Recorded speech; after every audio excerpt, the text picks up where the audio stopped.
Good morning, everyone. Welcome to Sports Shorts Daily. Ronnie Rants alongside Tommy Krysan. No, it is not St. Patrick's Day. It is Rougarou Friday. It's also opening day for college baseball, Division One style. The JUCO ranks have already been added a few weeks. The LSU baseball Tigers in action against Purdue, North-South, Fort Wayne University, directional something. Not Purdue, Purdue, Northwest University. If they were playing these directional schools, why can't they just play one of the ones from down here? But anyway, the LSU Tigers in action at 2:00 today. Opening day. That's a new thing. Not opening night, opening day. Like it. Happy Valentine's Day to those out there. Galentine's, dude times, whatever it is. Buy yourself a chocolate heart at the line at Calandros. Make yourself feel better. Whatever. Well, right, they got heart-shaped ribeyes here at Tremonti's. Like Do they really? they cut them into a heart, so you can get one of those. You can cook it on the grill and split it, and then do whatever. Split the heart. Heart-shaped ribeyes. Heart-shaped ribeye. That's cool. All right, TK. Of course, we're presented by LeBear's Casino and our Louisiana Sports Hall of Fame, where I actually am in Natchitoches as we speak, where it's 39 degrees as we rise here this morning in Natchitoches, Louisiana. Tommy, a couple of things. One, you lost your bet last night on the Pels. The Pels minus no Brandon Ingram.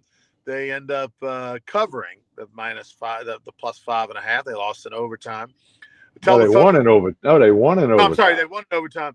Tell me this. You had the Ronnie Rants bet of the night. Tell them what happened. Well, I said, back home before the All-Star break, Pelicans going to get it together. Zion had a big night the other night in a loss. So I said it was +270 on the money line. You know me, I love the money line. So I made a bet on the Pelicans on the money line, +270, okay? And then I'm scrolling, and I see that Zion Williamson is out for the game for rest. He's not hurt. He's got to rest because he scored 40 the other night, so he got tired, I guess. So I canceled my wager. I'm on ESPN Bet, just like the Sportsbook at LeBird. That's my app, ESPN Bet. I canceled the wager. Then I bet the Kings minus the 7.5. Pelicans win in overtime. Straight up. I outsmarted myself, thought I was doing the right thing, lost the bet. I have done that at least 4 times in the last 5 years. And I don't bet a lot of basketball, so it's very memorable to me. Where, especially, I did that with LSU basketball. I think most of those times, maybe Pels once, where, oh wait, their top 2 players are out, their best player is out, and sometimes minutes before the game, right? Like half hour, 15 minutes, whatever, before tip. You think you're smart. Oh, I'm going to load the other way, and then the team, overperforms and burn me. All right. The New Orleans Saints had their press conference yesterday, introduced Kellen Moore, the head coach, 36, 37 years old. What did you think of the press conference? What was your big takeaway in that press conference? What did you think of that press conference? My big takeaway is he's got an impressive resume. He's a young guy. That's been a trend in the NFL for a while. He turned 37 this summer. And I'm thinking, okay, this is step one, okay? He's got to assemble a staff. He was asked, is Derek Carr your starting quarterback in 2025? And he didn't really answer that. Ronnie, the NFL Business League flips over on March 12th. Right about a month from now is when the new business league rolls in. That affects salary cap. That affects dead money. That affects a lot of things. So there's talk that Derek Carr, who had said he won't take a pay cut, but he would restructure. We'll see what happens with that. But Kellen Moore, he wasn't he didn't win the press conference. I mean, he's walking into a tough situation. I get that, but he's now going to assemble a staff, offensive coordinator, defensive coordinator. That's going to be important. Is he going to call the plays or not? The word is he's going to call them. I was okay with the press conference. Step one, in many steps that have to occur before the Saints are going to, realistically have a shot at the playoffs. Tommy, did you watch the press con? Did you see highlights of it, or did you watch it from the time that Mickey Loomis introduced them to the end? I just saw the clips and I read everything. So you probably didn't see the world record that he set yesterday. Who, Moore? Moore. He set a world record at that press conference for the most of any NFL press conference ever held. Coach, we got to get some speech 101 going. We need to whoever. I don't know how this guy got to this point, being an offensive coordinator. As many times he dealt with the press in college and pros, it's bad, Coach. We got issues. It was so distracting. All I could hear was the ums. Well, I guarantee you somebody on social media has done the clicker, the counter in the corner every time he says it. Like it's got to be over 100 by the end of that press conference. It's well, ridiculous. that's a sign, from what I understand, of uncertainty and nervousness. Well, definitely was nervous for sure. But I mean, he had a week to prepare the speech, Yeah. for lack of a better word, or actually maybe 2 weeks to prepare it. But truly, he was worried about the Eagles. But once the Super Bowl was over, he had 4 solid days to prepare. What am I going to say? How do I want to deliver this? How do I want to come across? And like you said, he didn't get an A in speech class.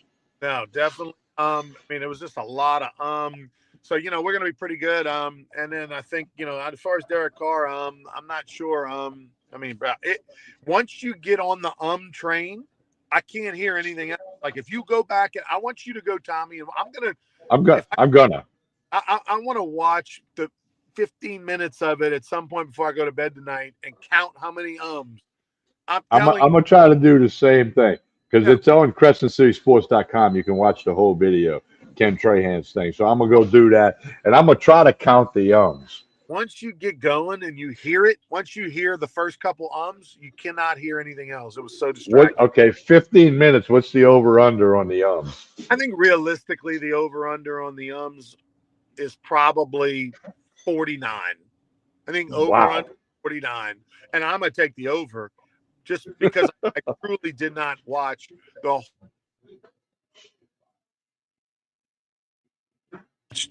I watched the end of it. And so, I watched the beginning of it, but I didn't watch the whole thing. The first 5 minutes is incredible. So unless he just all of a sudden, somebody pressed the button that sent some kind of shock to the collar to make him stop saying he set a world record.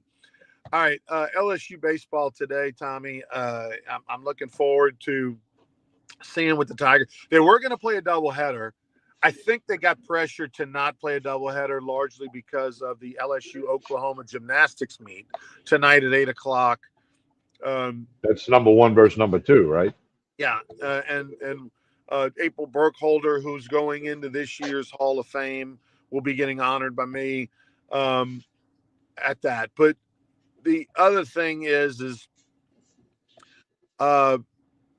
they are going to play tomorrow at 11:00. Now, I do want to apologize. I know Tommy and I want to apologize on behalf of Sports Shorts Radio that, our radio show, which is every Saturday morning from 10 to noon in Lake Charles, Lafayette, and Baton Rouge on ESPN Radio, we, being that folks might be tuning into our broadcast between 11 and 12, the numbers might be a little down for the LSU broadcast at 11:00, but they'll kick back up at 12:01. I know that. So apologies to LSU. If you're like, I don't know what's going on. Why are people not watching LSU versus Purdue, Western, Northern, Southern University at 11:00? But at 12:01, man, they're logging in like crazy on ESPN Plus. That's why. Just giving you a heads up.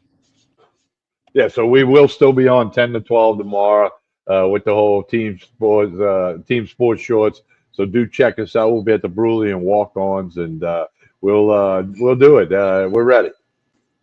Buzzy Heidel on the color today and tomorrow on the LSU broadcast. I got a question on the comments here. Are you involved in any of the broadcasts this weekend? Weekend today, Lynn Rollins and Ben McDonald are doing opening day on SEC Network, and then the rest of the games for a while are going to be just kind of jumbotron feeds with the radio broadcast over the top of the jumbotron cameras. So it won't be the full production after today for a while. I know I'm doing 11 games this year, something like 11, 12 LSU baseball games this year for the SEC Network. And I think Ben's doing 5 or 6. because of his pro commitments, and then the rest are just all either national broadcasts or they're doing a lot more of the jumbotron cameras with radio broadcast over the top and lack minimal graphics. So they're doing a lot more of those broadcasts, save cost and all that. Well, they did lose a couple $1 million last year on baseball, so this might trim that just a notch. So anyway, that's we got that going on. Big news: Alex Bregman. He was the last major free agent to sign, and he made quite the splash. 3 years, $90 million with the Boston Red Sox. Couple of things. He can opt out after the first and second year. So it's the AAV, the average annual value is $30 million. So that's more than what he was getting from the larger deals that maybe the Astros offered and maybe somebody else. But Ronnie, here's a couple of things. And he's going to play second base for the most part. Not that he'll never play anywhere else, but he's coming in at second base. But Ronnie, this is the big thing. Alex Bregman has the best on-base percentage in Fenway Park for people that have had at least 90 at-bats of anybody in the major league. Ronnie, have you been to Fenway? I have. I went there for 2 games lifetime, and FYI, it's 3 years, 120. Don't want to short him that $30 million. 3 years, 120. Yeah, so, I've never been to Fenway, but everybody that goes says you just can't believe how big the wall is and how close it is to the plate. Well, Bregman had the Crawford box in Houston that, he pulls the ball into that. Now he's going to be banging the ball off the wall. It's a good fit for his hitting style and the success he's had in Fenway Park while being on an opponent with the Astros. So there's a lot of reasons for it. I'm a little surprised on the opt-out after each year. It seems like MLB clubs are getting away from them opt-out things, but he got that. He got what he wanted. He's going to play a little second base. Didn't he play a little second originally at LSU?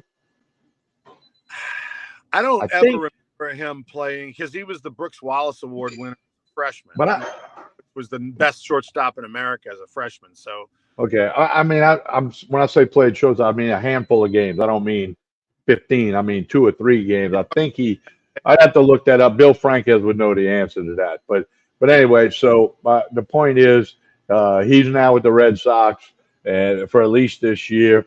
So you're right. The last big fish to land in the free agency pool. Yeah, I think it was interesting. I think the problem with Alex is a little bit of he's caught a little in between, right? Like, I think since he entered the league in 16, he's like 12th in WAR. That statistic in the major leagues. You would think, you think, okay, Alex Bregman, he should get a bigger contract. I know that's ridiculous to say, 3 years, $120 million, but I would have thought maybe 5 years or something like that. And maybe that's part of why he didn't sign a bigger long-term deal was because one, he didn't have it offered to him and he's holding out for that. That's where that opt-out's coming in. And then the other thing he's going to play second base. I don't think that's a negative. I think, he was a good third baseman. He won a Gold Glove last year. His first ever Gold Glove came last year at third. He's obviously a very good third baseman, and second base is the easiest position to play on the infield. So he's going to be a potential Gold Glove second baseman, most likely. And so that bodes well for Boston. I'm excited. Look, he's going to one of the storied franchises. You think about Major League Baseball, you think about the Dodgers, Yankees, Cubs, Red Sox. Those are the top 4 teams that come to mind. And so that'll be fun to see. And no doubt, Tommy, you make a great point.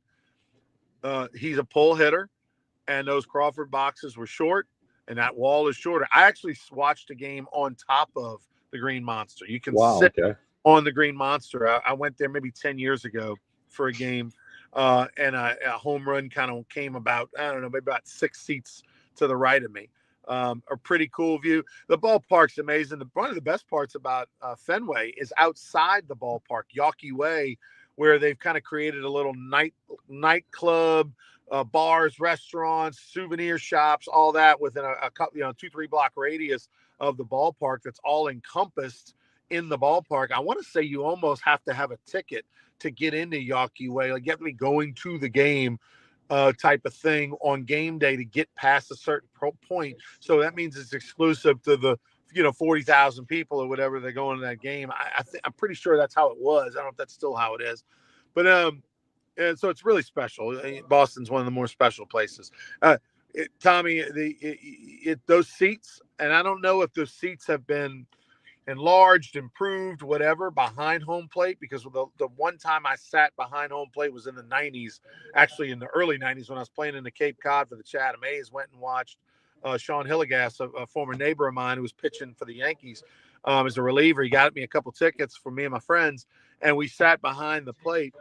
And back then, when a felt in shape Ron Rance struggled to sit in those seats, Coach, those were like the seats from the 1902, when people were a lot smaller. So Tommy Krysan and Ronnie Rance today would not be comfortable at a Red Sox game sitting 10 rows behind home plate. Well, my daughter was a big baseball person. All three of her sons played travel ball. One's playing at St. Paul's now. I was there yesterday. Wade Miley got her some seats behind home plate about 10 years ago. And, of course, she fit in that seat without any problem. You and I would not be able to do that. But I got to get that on the bucket list to go to Fenway. I'm going to the Players' Championship this year. I'll be in the skybox on the 17th Island Green at TPC Sawgrass this year. So that'll get checked off the bucket list. Fenway Park, I got to make that happen. The thing I did, which I recommend to any baseball lover, is I went to a Yankee game, and then I took the train to Boston and went to a Red Sox game the next day. That was pretty cool. That's a cool experience. All right, TK, I got to jump off. I'll see you tomorrow morning for Sports Shorts Radio, 10 to noon. You and I will be at the Bruley Walk-Ons, the home of the Ronnie Rance mural. I know that kills Buzzy Heidel every time I say that. And, I will have a full report on opening day from Alex Box Stadium today. I'll tell you all about it. And I'll see you tomorrow, TK. All right, and don't forget, here at Tremonti's Meat and Seafood, ball crawfish, live crawfish. They got them today. 3 o'clock, they come out the pot. Call and reserve what you want. Live crawfish, boiled crawfish. Got plenty of that here at Tremonti's Meat and Seafood. And also a huge meat sale going on. Everything you can imagine. They got heart-shaped ribeyes, Wagyu steaks, tenderloin, everything, major sales. A lot of people came in here yesterday and loaded up on tremendous meat sale at Tremonti's on Jefferson Highway in Baton Rouge. Got the crawfish, got the meat, got the heart-shaped ribeyes. You want to do the heart-shaped ribeye thing tonight? They got those cut just like the heart here for you at Tremonti's. All the Chairman's Reserve Platinum meat, the best meat you can get. Good meat ain't cheap. Cheap meat ain't good. Come to Tremonti's, you'll get what you need. As Ronnie said, don't forget Sports Shorts Radio tomorrow morning. In spite of LSU playing at 11, we'll hit the air from 10 to 12 on ESPN Radio, Baton Rouge, Lafayette, and Lake Charles. Look forward to that for sure. Don't forget to like and share this show, whether you're watching on Facebook, X, or Twitter, or I guess X and Twitter is saying that, or YouTube. Hey, YouTube, like and share this show. Tell everybody about it. That helps. We'll talk to you tomorrow morning on Sports Shorts Radio. On behalf of everybody here at Tremonti's and Ronnie Rance, I'm Tommy Krysan. Happy Valentine's.